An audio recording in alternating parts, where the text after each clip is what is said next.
Hi, I'm Mark, the running Reiki Master. I'm here with my good friend Alan, or Frenchie as he's known to people, and I've asked him along today because I wanted to speak to people who'd inspired me or done some great things, and just talk to them about, not about the detail of what they've done, but how they've gone about it, and who they are, and the kind of life and how they manage it, and balance the physical, emotional, mental and spiritual aspects of that. So Alan's agreed very kindly to come and talk to us today. So Alan, tell me a bit about yourself. Like, what's the deal? Who are you? What do you like? Alan French is the name. Native of Sligo. 37 years of age in the middle of April, so I've been around the place for a little bit of a while. I have a little boy, Adam, who's the little shining light in my life, partner Marina. And I'm living in Ballincar at the moment, but we're videotaping this in my mum and dad's house in Sligo, where I spend a good bit of time. Mm-hmm. Hugely into sport, always have been. Always will be, I think, whether participating or not. Probably started off with a little bit of football, and then got into cycling, and then triathlon, and that's really it now at the moment. Like, where I am, I'm quite happy doing my triathlons at the moment. It's a bit of headspace time for me, like. Right. Yeah, I think the triathlon thing for me, I suppose part of the reason why we're here is because it's not just triathlons, it's Ironman, do you know, which is massive. And for anybody who doesn't know, I forget the exact distances. The only one that stands out for me, because it means something to me, is the marathon at the end of the Ironman. Do you know? The other distances, what's the swim and the run? Swim is a 2.4 mile swim, 112 mile cycle, and then 112 miles. Not K's, right? Yeah. Miles. And then a marathon run at the end for a good measure. Yeah, that's just, I can't even fathom those distances, and I don't suppose a lot of people can. Do you know? It's hard. Yeah, it's funny. It's when you the first time I signed up for, I've only done 2 Ironmans, and the first time I signed up for the first one, you kind of have to sign up a year out from before the race is. It took me around 25 minutes to press the enter button on it. Yeah. Because the distances are just huge. But then the more you do the training, the more you condition yourself just to believe it's normal, and you actually it just becomes normal. Yeah. It just becomes like you accept the fact that you're just going to have to do this. Like, now there's points in your training, and there's points in the races or whatever else. Do you think, oh my god, this is crazy? But you know, I have to say, in any of the 2 races I've done at the Ironman distance, or even the half Ironman distance, I've never thought, I can't do this, I can't finish this. Like, so you just have to kind of have a positive outlook on it, and kind of accept that this is what you're doing on the day. Like, whether it be 12, 13, 14 hours of training, like, or not training, sorry, of racing that you need to do, like, and the countless hours of training that went into it. Like, it's something you have to accept to do. Like, it's funny, this year I've taken a year off from Ironman, and I look back now and think, Jesus, that was special at the time, but when you're in the bubble of doing it, it doesn't seem so special. It just seems normal. So I don't know if that makes sense. That makes a lot of sense, yeah. So, like you say, you're always into sport and football or cycling, whatever. Like, as a young person, or like, how do you transition from playing a bit of football to triathlons and then Ironman? Who was Alan before that? Like, Mr. Sporty anyway, and then triathlons. Where did the idea come from? No, not really. I grew up in a council estate in Sligo, and a lot of the games we would have played as kids would have been chasing and that kind of stuff, like, you know, like, or these random things that means kind of like running after each other. But I wasn't hugely sporty until I hit my teens. Then took up a bit of football, and played with local clubs, MCR and Abbey United, and really enjoyed that. Then I fell in with a group of friends who were in cycling, and they let me road bike one day, and Jesus, I just went out. So how old were you when you got the road bike? I was around 17. And still, is it young enough, right? Yeah, but a lot of people that start cycling at any kind of level started their early teens, or 12 or 11. Now, I would have always liked bikes, but never took them seriously, you know, that kind of way. But the first time I was on a road bike, the feeling of just the speed was just, even though I wasn't going that fast, it just felt amazing. So from there, I guess that's where the cycling came in. And then when I got good at cycling, if I was being lazy on a day and didn't go out cycling, I used to punish myself by going for a run. Okay, running as a punishment. Running as a punishment, like that, if that makes sense. It's an interesting concept, yeah. And then the more you do the running becomes very addictive, because then, as you know yourself, Mark, you do a mile, and you do 2 miles, then it's 3 miles, then sometimes I'm not going to do 5 miles, and then all of a sudden you're thinking, can I run to a certain place that's 6 miles away, and then can I run back? And just becomes addictive. So you've got that gap, so we're up to the age of 17, 18, 20 or whatever, so between the ages of, so you're 37 now, And do you say that? Yeah, 37, right. yeah. What are you laughing at? I'm 37, oh my god. So you're 37 now, you've been doing this kind of triathlon type stuff for 5, 6? I would have been doing cycling probably from, we'll say, 17 to mid-20s. Took a break for a couple of years, went back to a bit of football, just at a very casual level. Yeah. And then probably 10 years ago got back into the cycling again and the running, and then kind of it spiraled from there. Like. And now who or what was there a trigger that you said, triathlon, I've got to do this, or was it always, was Ironman something that you looked at in the distance and said, I've got to do that? I can honestly remember sitting in Lanzarote, the Ironman race that I did was based in Lanzarote, but I sat there probably 2 years before I'd done my first Ironman Lanzarote. Sat there and I remember seeing people coming in and out of a cafe. They were obviously doing the Ironman. And so you're in Lanzarote on holiday, and you. But I thought they were crazy, and the people who were on holiday as well to ask me would I do, would I ever consider doing it. I was like, no way. And then maybe something bit me when I was over there. A few beers, maybe. Probably. But the other thing is I fell in love with that island.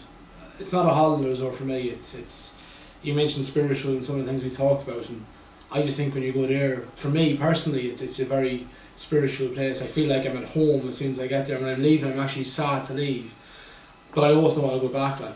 And why is that? Is that because is there I've never been there, and I've heard a lot about it, but like, is it kind of because it's kind of geared up towards the triathlons, and there's lots of cycling paths, and the roads are nice and smooth, and it's just a beautiful place. And is that? Yeah, as soon as you leave the resorts, like don't get me wrong, Lanzarote is the same as any other Spanish resort. Right. It's a bit more family orientated. So for me, I never like big crowds of lads or anything like that. These big drinking cultures. So it's a little bit quieter. So the resorts are nice, but once you go outside the resorts, you're just in an untouched beauty. Right. It really is magnificent, and it's so barren. That's the thing. Like, we come from Ireland, it's lovely, lush and green countryside, and you go there, and it literally is like being on the moon. It's just all volcanic. I heard that it was like the second highest volcano in the world or something in Lanzarote. Is that right? No, that's in Tenerife. That's Mount Tenerife. Oh, right, okay. But Lanzarote is kind of just, once you literally go to the resort, you're just surrounded by lava, no matter where you go. It's pretty spectacular. I will have to go to Lanzarote. Yeah, it's one of those places, and for someone who's interested in the sport, no matter what the sport is, the facilities on the island in terms of, you mentioned the roads, but the scenery is spectacular. It's just the vibe on the island as well. There's so many people doing sports. Like, even if you sit in a cafe at 3 o'clock on a Friday afternoon, you'll see probably 100 people in space of an hour, either on bikes, running, of all ages, all abilities. So it really inspires you to go up and do it's something. It's supposed to be a part of that. Sometimes I'm at the complex on a Monday night, in Sligo, and there's just people everywhere. There's people walking dogs, there's people walking, there's people running, jogging, sprinting, football, Gaelic. It's all going on, and it's great to see that. It's just the atmosphere, It's very geared towards sport. All right, so we've gone back in time, and we've kind of worked up through your teens into the 20s and that, and you've hit the triathlons, and you've decided to do all this, and you kind of thought you didn't, and there was no trigger. It just kind of snowballed, and before you know it. And I think there are some people that, I don't know whether it's like the personality traits type or whatever it is, but for me it's like I've got to see, can I go faster, or can I go further, or can I? It's always like, what more can I do? Yeah. And it's quite worrying for my wife, because she goes, why can't you just run 5 miles and be done with it? Why is it always like you got to do more? You got to look for another challenge, like another mountain or whatever it is. Like, are you the kind of person that just looks for that little bit more the whole time, or what? Yeah, I don't know if you call it A-type personality or what you call it, but we'd be similar in terms of, I'm never happy. I've never finished a race ever and thought, that's the best I can do. Yeah. There's always something more, and I've got personal bests for whatever distance you've done, but even the ones that have stood out, I've never crossed the line and thought, that's all I can do. I can never run faster than that, or I can never cycle faster than that, or swim faster than that. Yeah. And I like that. Now, it's a bit of a concern as you're getting older, because there's going to be that trade-off. It doesn't get any better. It doesn't get any easier. But you'll always hold out for that fact. And I guess the thing about doing triathlons is, for me, it encompasses 3 sports that I'm very fond of. And the thing about me, I'm not exceptional in any one sport. I really am. I'm not the best swimmer, not the best cyclist, and by far and away not the best runner. But when it comes to triathlon, I'm not bad at anyone. I'm probably decent at them all. So maybe it's something that plays to my strengths. Now, having said that, would I consider myself weaker at other disciplines and other people? Absolutely, I would. But there's not one sport I hate. Some people dread the run or the swim, and I'm kind of like comfortable in my skin in the ball. Yeah, that's kind of cool. Oh yeah, and the thing about the triathlon, and I think the Ironman is, because I was watching your results the both years, the the results were very different one year after another. And it's funny because with the triathlon, unlike a 5k or a 10k, there's so much that can go right or wrong in a triathlon that it's almost impossible to remain that consistent in any one particular fit, because every event's different. Every year is going to, like a whole year between events, like you're going to be a different person, like different trainer or whatever. So, all right, so let's move on then. So that gives us a real good context of who you are and where you've come from and stuff like that. But like, kind of person are you? Like, are you soft and cuddly and friendly and emotional and teary and stuff like that? Are you strong? Are you hard? Are you like, does nothing phase you? Like solid as a rock? Or are you angry, frustrated? Like what kind of, in general? Everything. All of that in a ball of craziness. You watch rom-coms? Yeah, and I love them. Horror movies? Yeah, see, I'm like, I am kind of a bit of everything. Like I am, like you do some of them exercises you would have done work before, a hub or a click of everything, like you know. But yeah, I'm probably an 80-year-old man trapped in a 37-year-old body. I'm grumpy and moody half the time, but like, then you know I have a soft side like everybody else does, I guess.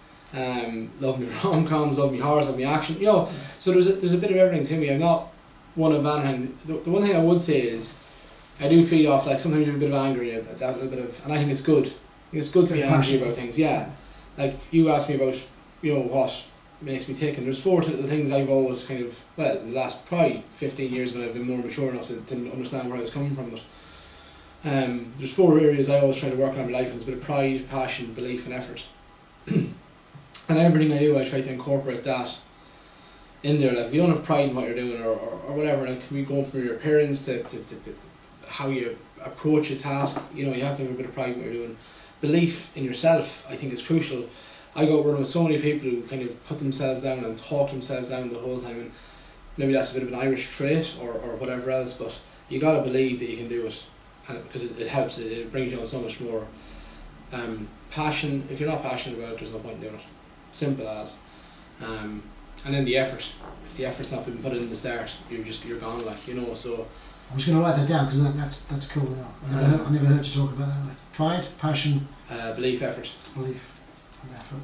It's just something that's just stuck with me for the last kind of couple of years. No matter what I'm doing, I kind of always kind of fall back on those kind of those 4 words. Did you get them from anywhere, or did you make it up yourself? Like? No, it's the way I've always been. Like I think, like, you know, even from doing a small job, like I remember having jobs in a nightclub. You know, at the end of the night we did like clean a dance floor or something like that. Like, and some of the lads would quickly kind of get it done and get out and finish off because you've worked until 2 or 3 in the morning, 3 or 4 in the morning actually. But no, you do it right. Your job, you do it right. You know, that kind of way. Like, so I've always, and that's probably come from mum and dad. Like, so they've always brought me up to kind of, if you're going to do something, do it right the first time. You don't have to do it again. Like, you know. So I was just saying to you before we started about Reiki, and I suppose I'll bring it in at this stage and talk about Reiki for a second, and just that there's concepts in Reiki as there are in most things. I think whether it's some kind of pastime like that, or whether it's anything else, and we have things like it's these concepts or precepts that talk about, you know, just for today, which means live in the present. Just for today, do not worry, do not anger, etc. And there's some other things about being dedicated to your work and things like this and that. And Dr. Usui came, whose thoughts and ideas came into Reiki, and the system of Reiki is about that. I think what those 4 things you've got there is your version of that, and these are your beliefs or core values. Call them what you want, precepts, concept, whatever you want to call them. And it's just like, no, do you know what? Whenever I'm reflecting on myself of what I've done or what I'm going to do or how I've acted or behaved in a certain place or a certain time, did I tick these boxes? Did I come from a real sincere place deep down which says no, or did I act like an idiot where do you know what? I just, this one here I didn't put enough effort. Yeah, I let myself down, and do you know what? I'm going to pick up the phone. I'm going to apologise to that fella that I was supposed to turn up to at 9 o'clock. I didn't turn up till 10 o'clock. That's poor. I shouldn't have done that. My parents never taught me to do that. I didn't put enough effort, and I let you man down. He's probably not bothered, but he bothers me. I should have done better. So yeah, that's good. I like that. So using those 4 things, how have you developed as a I suppose as a triathlete, but more so as a person over the last, you said about being more mature now and being able to reflect a little better about your behaviour and stuff. But how do you think you've developed as a person spiritually and all that kind of stuff? I mentioned a little bit about the anger, and that it's good to have the anger, but when I was younger, and not that I was an angry teen breaking windows and like that, but I probably didn't know how to control that. So breaking windows. Windows, right? Okay, sorry. I would have broke windows. That still happens now. But like, I wasn't like an angry teen that would have been in trouble with the police. Far from it. I was probably a goody two shoes, but you know, you would have been frustrated with things, and you didn't know how to manage that. And even in my early 20s, didn't know how to manage that. So I guess the cycling originally, especially longer distance stuff, it gives you that time to think, and that headspace, like to go out and think. Like, and now I've got that down to shorter.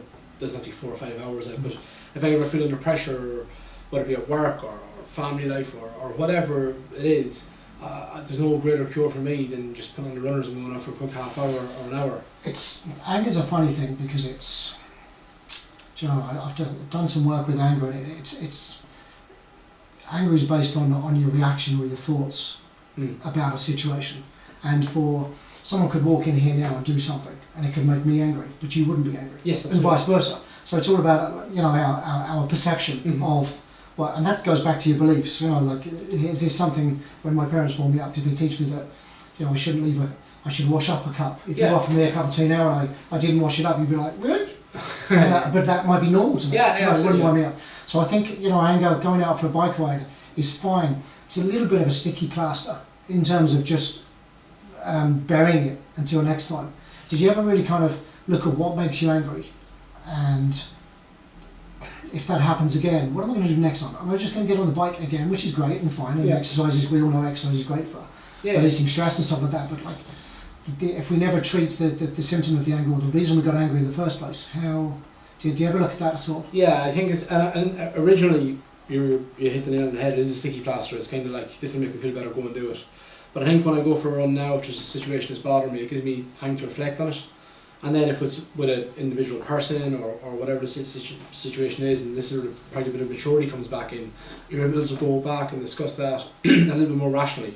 So the anger's not taking over, and you're not becoming shouting and being frustrated by it. You've had time to think about it. You've weighed up the other person's side of the argument. I'm only saying if it's a one-on-one situation. That's just an example. But you've been able to weigh it up, look at different sides of it, and then come back and kind of try and resolve the issue then. Like, so for me, the run now or whatever else, that part of it is nice to have that bit of think time.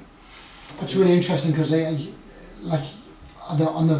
started off as a sticking plaster, and then it turns into this time where you can sit and stop.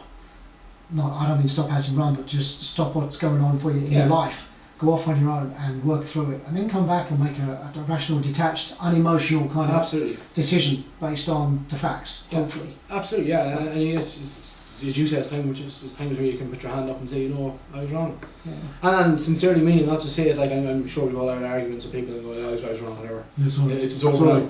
But you can sincerely look at it from someone else's point of view. Like, if you're genuine about it. Yeah, I mean, I'm absolutely genuine about it, and kind of say, and then learn from it and move on. Like, that's the biggest thing. Like, you know, it doesn't matter what age you are. I think you can always learn and adapt and move on, and whether it be sport or personal life or whatever else. Like, you know, I think there's always that room to grow.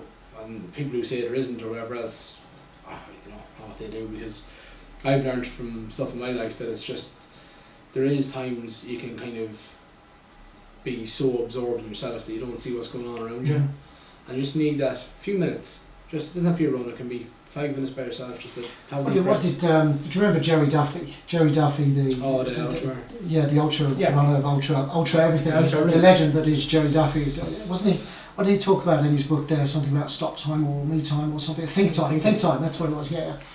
And that's kind of the same thing. So whether it's meditation or just sitting and doing nothing. Even I've a changed career just due to the last job I had, no longer been there. But you know, I was very quick to react in terms of, like, I contacted the place I work now and contacted the employer directly and said, like, hey, I think it'd be a good fit for us and stuff like that. Like, and I'm passionate about this, and you know, and it's so thus far it's working out, like, you know. So years ago I wouldn't have. Maybe I would have rested on my laurels and thought, oh yeah, well sure, I got a few pounds from redundancy, so I'll relax now for a while. But I didn't want. I wanted to kind of move on, and I wanted to kind of do something. straight away, just to keep yourself kind of motivated. And for me, I wanted to try something completely different. And that's the one thing I think people are afraid to do sometimes. You get stuck in a rut, you do a job for 10, 15 years, and that's great, and it can pay well, and it can be a lovely job, but unless you're truly passionate about it, it's nice to move on and do something else. And look, I'm not saying I'm in the job I'm going to be in now forever, but it was nice to change careers from going from a call centre to working in a bike shop, something I'd always been interested in, seeing how that works and seeing how that runs, and maybe in a year or 2 times it'll be something else for me. Like, you know, it's you asked me about Ironmans and like that, like, and there's one thing I learned from the whole Ironman process is before it's very easy to put walls up and say you can't. Doing an Ironman, doing a marathon, hey, for some people it's doing a 5k or 10k, whatever it is, makes no difference. When you conquer barriers like that in your sport and your life or whatever else, for me, it gave me the confidence to go out and conquer barriers and personal work, all those kind of lines as well. Like, you know, not gonna, I just don't think anything's limited now. So the one thing Ironman or triathlon or whatever else has given me is just to not have any boundaries, not accept anything else, not accept that there's a finish line for you, you know, and just keep on pushing, keep on trying, and do something new the whole time. How do you keep your energy? Like you talk about passion, right? And even during this conversation, you're kind of buzzing just talking about it, right? You know, we're just talking about you, and you know, and it's all good. You know, you're 37 years old, and you're out there trying. But you know, you get made redundant. You pick up another job real quick. It's something that you love. You put yourself out there, and you're full of this energy, and I just like, how do you keep that going? Do you never get a stage where you just kind of flop down and go, I just can't do this anymore? Like, do you ever feel like giving up or like? Absolutely, the whole time. Not the whole time. That sounds like that's every day, every morning. Huh? No, like there's times you question yourself, like why you made, if you use the context of like the Ironman training, like you know, why am I spending 3 hours in the gym on a Monday night when I could be at home watching telly, like? But it's, you have an end goal, it's something you want to achieve and accomplish in your life, like, so you have to make little sacrifices here and there. And is television that important? At the end of the day, it's really not. Like, you know, if it's that important, I can record it. Yeah. So it teaches about priorities and absolutely. And even the same with work. I'm not saying there's anything wrong with not going when my job ended. It was just I saw an opportunity, something I wanted. And some people have taken a long break and had a bit of that think time we talk about, and that's fantastic as well. Some people just rushed into jobs, and that's the piece I was always conscious of not wanting to do. So even when I didn't start work straight away, I took a kind of 6-week period off, so I had a bit of time and stuff like that. But yeah, I just think you have to kind of, you know, remain positive. And if you tell I have always a mantra, and I do a bit of running with ladies in the weddings night now and stuff like that. Like, and the amount of times I hear I can't, it's not even funny. But you tell yourself you can't, then you can't. It's as simple as that.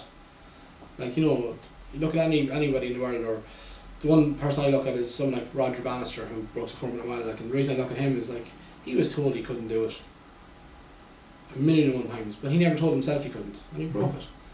You know, I'm not saying everybody's going to break a 4-minute mile or do something radical. Look, there's guys in Ballymount breaking 4-minute miles now. But that's what I'm saying. Like, what's the story? Like, everything's possible. But if he was the first, and if he didn't think he couldn't do it, like, in that kind of way, like, you know, it would have happened at some point, like, you know, or Usain Bolt breaking 10 seconds or whatever else, or, you know, there's people doing Ironmans now in sub 8 hours. They're running 2 40-something marathons on the back of all that. Like, it's, you know, completely ridiculous. Like, but having said that, like, if they told themselves they couldn't do it, then they wouldn't. So that's the one thing I always do. I never tell myself I can't. You know, everything's possible if you want it badly enough. Then if you're passionate about it, and you believe you can, and you're willing to put in the effort, and you've got pride about yourself, then you're going to nail it every time. I think so. Jeez, I love this list. Can I rob this list? You can rob that for me. I don't have a list, so I'm gonna rob that. And you guys can take it too, right? Let me just check here and just see, because you've covered loads of stuff, and I'm really, it's going really, really well, and I'm kind of like that.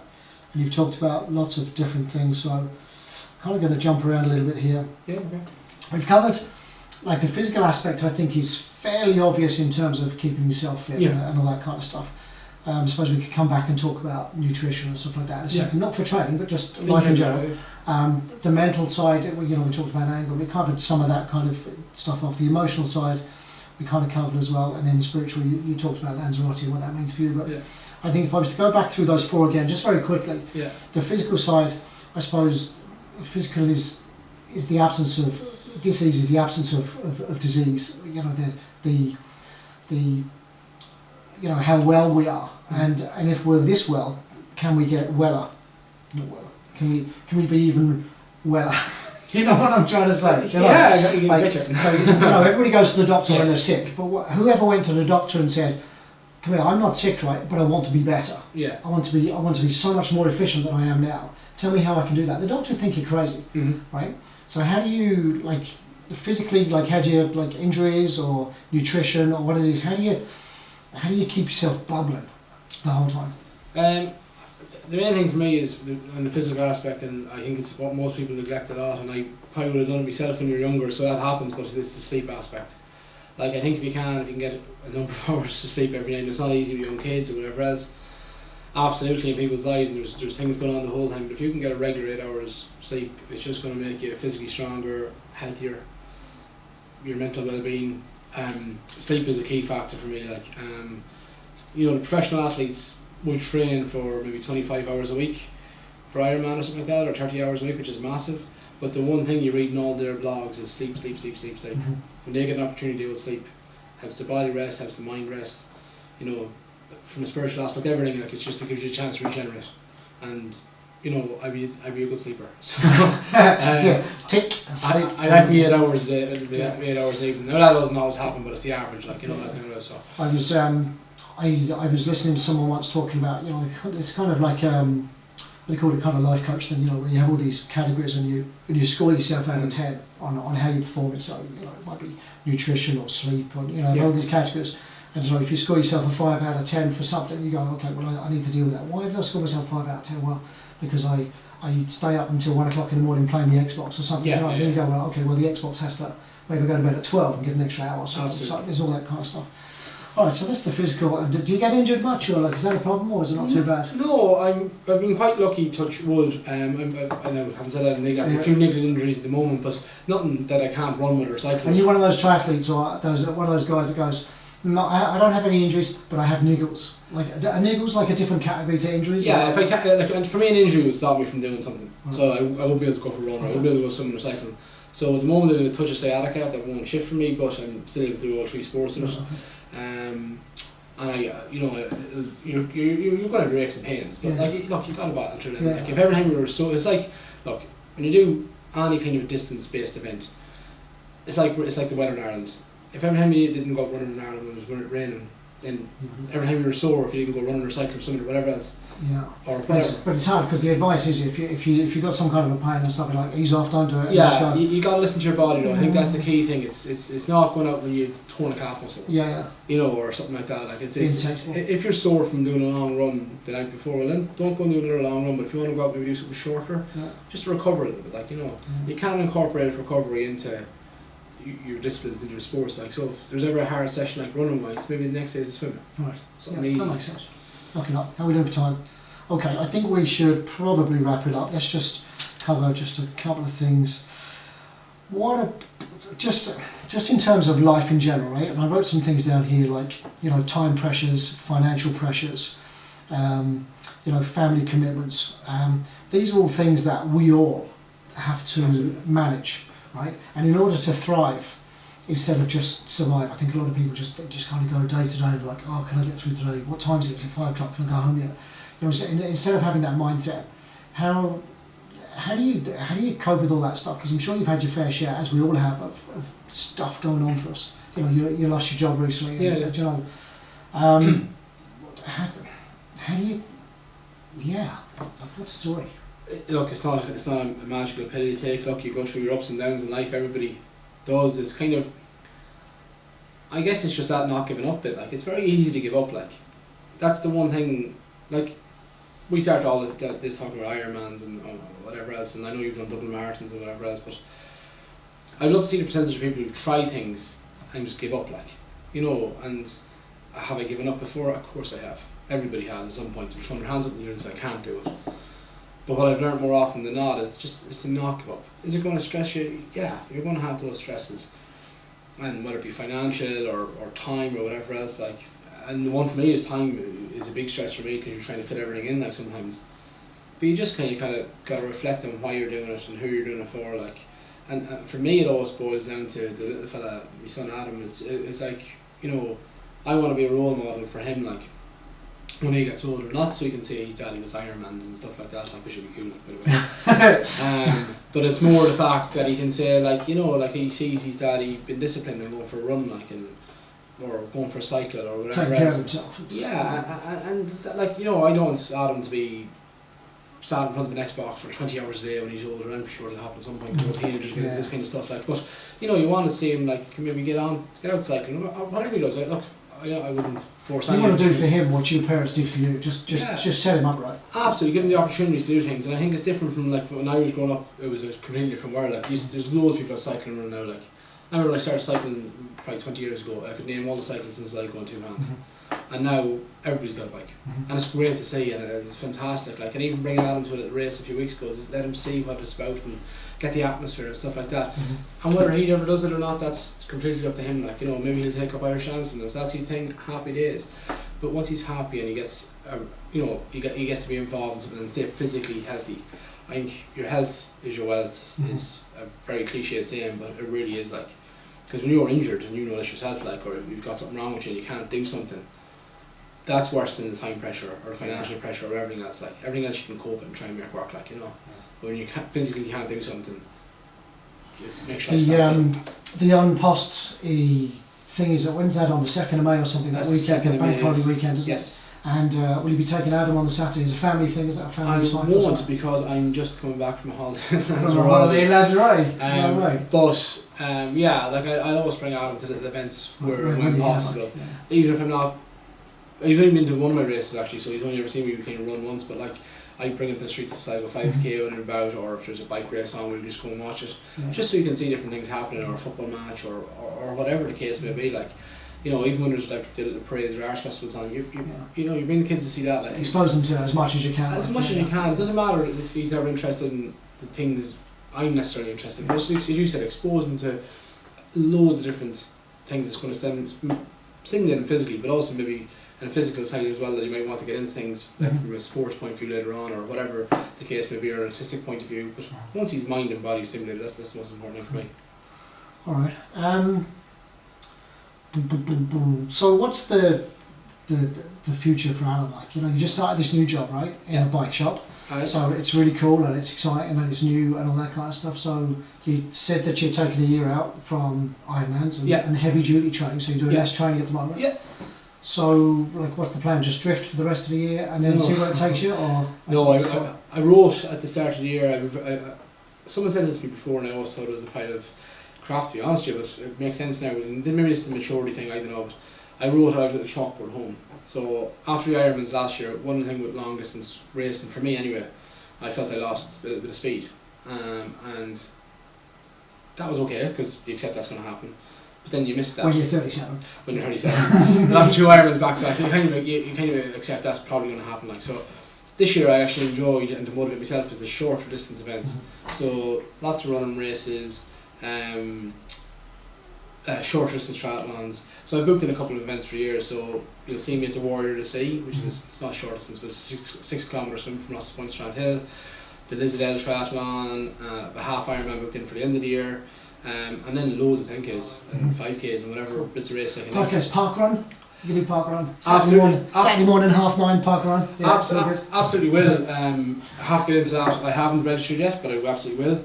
It's just more of a case of kind of, we talk about prioritising time and working on it. So it's funny, even though you've got no massive Ironman coming up or anything like that, there's still this kind of stepping stones and this desire to achieve certain goals within a kind of a micro time frame, as opposed to something like that. So you're going to go back and do Ironmans next year, or just see how it goes? No, the hope is, I've always said to myself, probably in my lifetime I'd love to complete something like maybe 5 Ironmans or something like that. Like, I just think it's a very iconic thing to do. Back-to-back Ironman sounds cool. Not a whole. Double Ironman sounds cool. Couldn't pay me enough. Couldn't pay me enough. I take you back to that restaurant in Lanzarote where someone said, "Would you do an Ironman?" And you went, no, give me a few more beers. And you'll say, in 2 years' time, you say, "Do you remember that time we were sitting in my dad's kitchen and you said, would you do a double Ironman?" He said, "You wouldn't." No, I'm just going to make a little note to you anytime it's on camera. You can make a note. I won't be doing that. I think, look, with everybody, like, and you would have done your double marathons, marathon, like that, like, and some people do that years back to back, and I just think for me it was nice to, I've experienced it twice, really enjoyed doing it, and then towards the end of it, because it was always long distance, I kind of, the enjoyment factor went a little bit, but you kind of miss the speed, so you kind of drift back into that kind of world, like, I still love cycling, running, swimming, even if I never entered a competition in my life, I'd always... You still be doing it? I still swim, I still cycle, I still run, I like keeping fit, but I think the thing for me is, you'll move up and down where you are, from in my context, so for me, yeah, there hopefully will be a full Ironman in Ireland in 2016. Oh, cool. And that'll be one I'd definitely be looking to aim for. And on the back of that, that's why I said I'd hit into the half Ironman this year, because it's probably going to be a tester for what the course is going to be. And then I'll hit double marathon after that to start building the endurance back up. Like, so yeah, there's always events, like, and there's some iconic events, like something like double marathon for me. It was where I started in endurance stuff. That was the first like proper endurance thing I done. And yeah, you love it. You go back, like, and it's funny running on the streets of Dublin. For some people, wouldn't float their boat. I wouldn't have thought it would have been my cup of tea either, but I wouldn't change for the world. Like, just the atmosphere on the day is unbelievable. So you have a good bit up ahead of you, like in a quiet chair. Yeah, quiet, yeah, that's a good bit. Like, I've signed up for no races. Like, I've nothing on my calendar at all, which is weird for me because I'm mad for doing stuff and that. But between family and stuff like that, I just go, no, do you know what? I started the park run, so I'm doing that every Saturday morning. So that's my thing at the moment. So I'll do that. Cool. So what else have we got? I suppose you just want to wrap up and just say thanks a million. No problem at all. Thanks a million to Alan French, the legend. You sound like the perfect man when we're going through this. This is like, this dude is awesome. Like, what is it? What does he not do? There must be something wrong with you. Nutrition. You're talking nutrition, like, kind of stay away from that sort of thing. That's my Achilles heel. Like, my thing is, if I like something, I'll kind of have it. You have to learn within moderation, but like, you know, that kind of way, like, you know, and right now I'd be probably carrying like really the heaviest I've been at for like last kind of couple of years. Like, there's a couple of kilos there to lose for sure. But look, that's part of life. Like, you're gonna go up and down and stuff like that. Like, and you know, I've had my sacrifice over the last kind of couple of years, and I'm enjoying my sport now at the moment again, which I didn't towards the end of last year. It's good to enjoy it. Yeah. Let's get back to that. Yeah, if you don't enjoy it, that's where your problems lie, and you just give up on it and kind of not go back to it. So. So